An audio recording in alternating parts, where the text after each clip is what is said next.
Do you like orgies? Yes. Well, since you said yes there, dear viewer, you're going to love last night's AEW Dynamite, because I've been told by sources there was a TNT title match in the main event of last night's show, but I couldn't see it because there was a massive orgy going on in and around and in front of it, and my attention, it was distracted by a massive sweaty man orgy. Of course, I'm kidding. Last night's Dynamite was absolutely fantastic, I thought. We opened the night with a match that should have been on any pay-per-view you want to throw at me right now, but I tell you what, since it was on last night's Dynamite, the last ever Dynamite for AEW WTF Moments for AEW Dynamite, I cannot complain. What an opener. Then we had fantastic promos from the likes of Taz and Christian and Iron Mike Tyson. Ho ho, I got in the mood for a little bit of boxing. And then of course we had the aforementioned orgy to end the night. Big, stupid, bish bash bosh in the best way possible. Darby Allin, Matt Hardy, me hat's off to you. And believe me, this hair might as well be a hat. I'm boiling. And you might have noticed, dear viewer, the sound's a bit different, me wall's a bit different. I need some work done at me flat. And the only day they could do it before June was today. So of course, the final AEW WTF Moments video for AEW Dynamite would be ruined. Kind of. Because I'm not in the studio. Hey ho, what's life, eh? But it is Thursday here on the Cultaholic Wrestling YouTube channel, therefore you know what that means. For one final time, let's go through all of the AEW WTF moments for last night's Dynamite. Neighbours, I am sorry. Intro man, where are you these days? I've got no idea. Hit the intro, will you?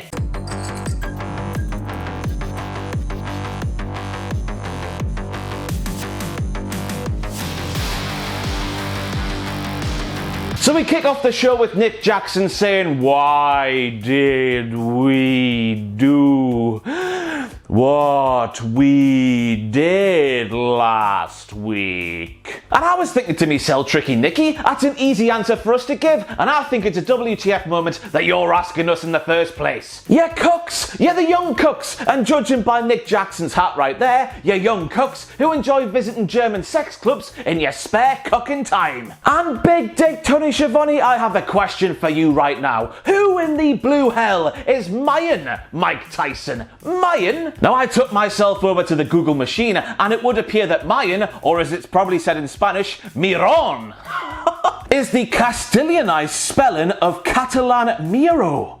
And I was thinking, wow, I know Mike Tyson is a brute, but he's not Bulgarian. And then we have the big dicked one saying he doesn't know how he can approach the Young Bucks now. You know, because they've definitely got brand new characters and whatnot in AEW. They were never confident and cocky and braggadocious before, were they? Yes, Big Dick Tony Schiavone, the Young Bucks, they were always lovely to you before they turned into dicks. For the first time ever, last week on Dynamite weren't they? Yes, they were. Approach with caution, Big Dick Tony Schiavone, because the Young Bucks now, they are dicks, but a bit more dickish than before. And then all of the commentators were like, well, take a look at the Bertie Big Bollocks over here with their brand new attires, eh? And I've been led to believe the Young Cocks, they had some new sneakers, as the Americans like to say, on their little tootsies, but I doubt that Jim Ross and or Big Dick Tony Schiavone knew about them. So that comment there from Big Dick Tony and Jim Ross was simply going off the slightly different attire. Because of course, before last night's brand new attire, those Young Bucks, those wholesome, humble Young Bucks, they would always dress like your everyday man while going down to the ring before last night's Dynamite. You would see people down the working man's club and or down the mines always dressed like that up there, wouldn't you? All the time. I tell you, they've always been dicks, but now they're just a little bit more dickish. It's Jim Ross, bitch. Bah, Gouda, did it again. Direct-ish quote from Jim Ross here when he says, well, I've certainly seen a change in personality along with the new attire. And I was thinking, yes, of course we have, Jim, because before last night we had the Young Bucks in AEW saying, hey, we're the greatest tag team in the world ever. Hey, look at all of our money. Hey, AEW would not exist without the Young Cooks. And then last night, with the new attires, we had the Young Bucks saying, hey, we're the greatest tag team in the world ever. Hey, look at all of our money with our fancy new trainers and our fancy chandeliers on our foreheads. And hey, AEW will not exist without the Young Cooks. But the difference is, of course, they put a little bit of heelish stank on that same message. And I'm not sure if I've said this here on AEW TF Moments before, but the Young Bucks, really unlikable dicks. Always have been, haven't they? And then we see the Young Bucks being a bit dickish inside the wrestling ring. I feel like I'm on repeat here, but hey ho, this show is called WTF Moments, so I must include all of the moments. This time we have Excalibur saying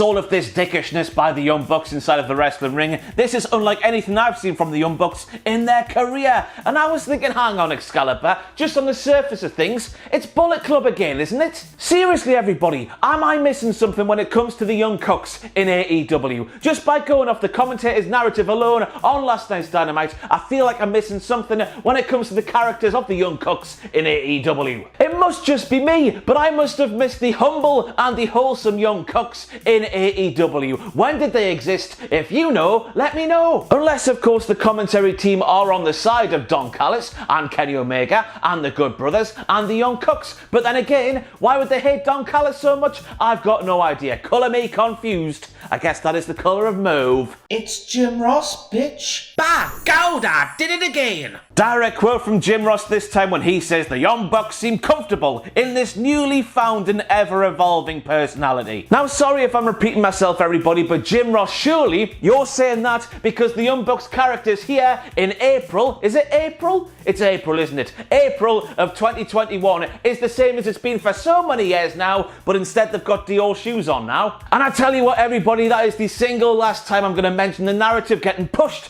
by the commentators on AEW Dynamite when it comes to the characters of the Young Bucks. I need to change the record. Let's change the record now. Oh, that was stiff. In the words of Destiny's Child, question, is that a WTF moment when the two wrestlers doing that their WTF moment of a professional wrestling move are Nick Jackson and Rey Fenix? It is just what they do, isn't it? But I was sat there in my chair this morning watching AEW Dynamite and I said, what the fudge-alicious? And quite frankly, if you weren't saying, what the fudge-alicious as well, you must be dead inside. How do I know that? Because I'm dead inside and I was saying it. Don't buy the sun. It's Jim Ross, bitch. By God, I did it again. And then we have Jim Ross speaking about Kris Statlander, and Jim Ross said the following WTF moment. Not to be politically incorrect, she looks leaner, faster. While she was rehabbing, she was getting into better shape. And I was thinking, yeah, Jim, because Kris Statlander, as we all know, she was a fat bastard before she went away, wasn't she? What do you mean? I have no idea what he was getting at, because when it comes to Kris Statlander, she's always been in tip-top physical condition, so therefore it has to be a WTF moment, doesn't it, that there, Jim? Christian to Taz, you got that bingo hall money. Taz to Christian, no, I've got other money. What money? Taz has an OnlyFans confirmed? Oh. And I don't know what it was, everybody, but the sight of Sting sort of gingerly walking his way down to the ring, combined with Tony Schiavone losing his SHIT on commentary, saying, it's Sting! Sorry, neighbours, it had to be a WTF moment. Surely just going off the way Sting was sort of just having a stroll down to the wrestling ring, a more fitting, it's Sting! By Tony Schiavone would have been, look there, it's Sting, he's having a nice stroll, isn't that nice? But we have Sting appearing on AEW Dynamite, and it was not for an interview segment to be interrupted by fellow professional wrestlers like Team Taz and or Lance Archer. He was out there to fight like wrestler. This is brand new and groundbreaking stuff, everybody. Please run away. The end is nigh, the end is nigh, time to run away, the end is nigh. And the final WTF moment from AEW TF Moments for AEW Dynamite has to be the fact that Matt Hardy filmed that main event for last night's Dynamite just a couple of days after the untimely passing of his father. The fact he rocked up to work and put on a match of that standard with everything that happened in that match has to be commended. Matt Hardy, I love you. But that is it. That is the end of AEW TF Moments for AEW Dynamite as the heat,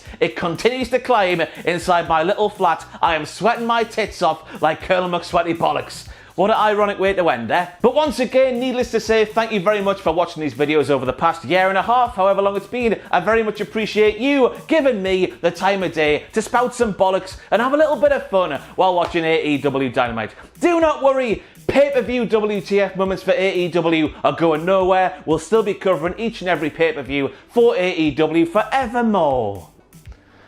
Hopefully.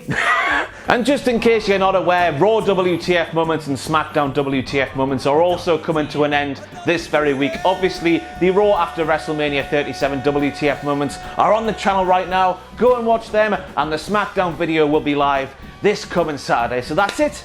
Dynamite done and dusted. What a shame, eh? Thanks for watching. I'll see you on Saturday.